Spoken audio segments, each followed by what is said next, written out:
여러분 안녕하십니까? 경북 동해안은 내일 구름이 많다가 밤부터 대체로 맑아지겠습니다. 아침 최저 기온은 23도에서 25도, 낮 최고 기온은 29에서 31도로 오늘보다 조금 낮고 곳에 따라 소나기가 내리는 곳이 있겠습니다. 바다의 물결은 동해 전 해상에서 0.5에서 2m로 일겠습니다.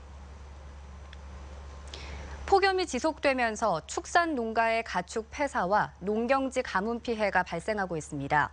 경주 지역 저수지도 바닥을 드러내 평균 저수율이 50% 이하로 떨어지면서 가뭄 대책에 안간 힘을 쏟고 있습니다. 김형일 기자가 보도합니다.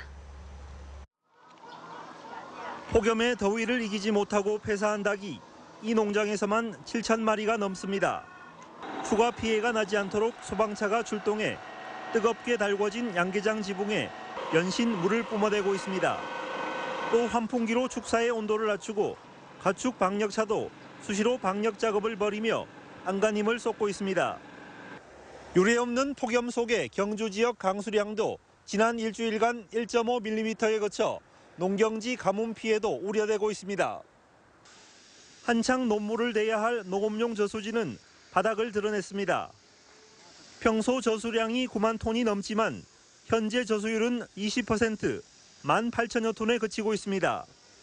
경주 지역 400여 개 저수지의 평균 저수율도 49.7%로 평년 저수율 73%에 비해 심각한 상태를 나타내고 있습니다.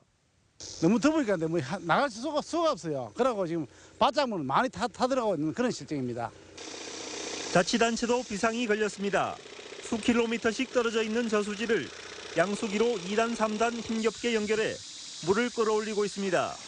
현재 저수율이 평년 대비 20% 정도 부족한 실정입니다. 그래서 일부 물 부족한 지역에는 다단 양수와 간이 용수원을 개발해서 용수 공급에 최선을 다하고 있습니다.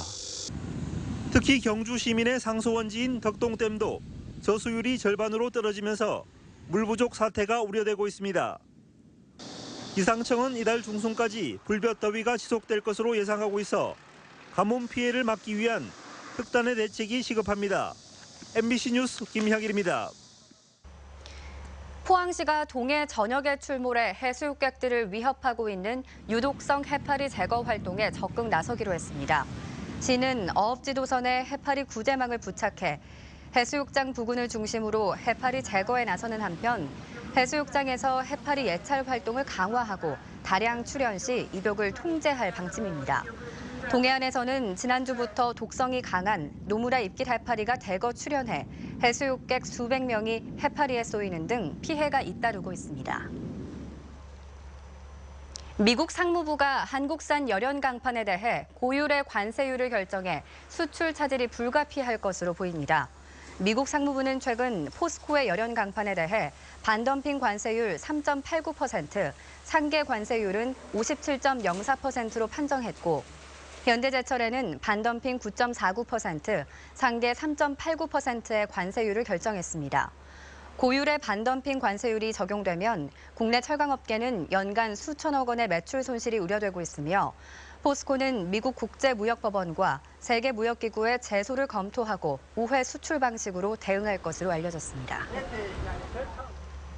경주시 안강읍 주민들은 오늘 경주시청에서 기자회견을 열고 경주시가 안강 버스터미널에 개방형 남녀 분리 공중 화장실을 설치해 줄 것을 요구했습니다. 이들은 양동마을 등 각종 문화재가 있는 안강읍의 얼굴과도 같은 버스터미널에 법정 기준에도 미치지 못하는 공중 화장실이 방치되고 있어 지역 주민들뿐만 아니라 관광객들도 불편을 겪고 있다고 주장했습니다. 한국원자력환경공단은 오늘 원자력 안전과 방패물 관리 기술 등을 연구하는 일본 JAEA와 일본 도쿄에서 정보기술 교류를 위한 협약을 체결했습니다. 이에 따라 경주 방패장을 운영 중인 원자력환경공단은 일본 JAEA와 중저준위 방패물 관리 기술과 처분시설 부지 선정, 설계와 건설, 운영 등에 대한 정보기술을 공유하고 협력을 강화할 계획입니다. 일본 JAEA는 일본 원자력연구원과 핵주기 연구원을 합병해 세워진 원자력 분야 전문 연구기관입니다. 이상으로 포항 MBC 이브닝 뉴스를 마칩니다. 여러분 고맙습니다.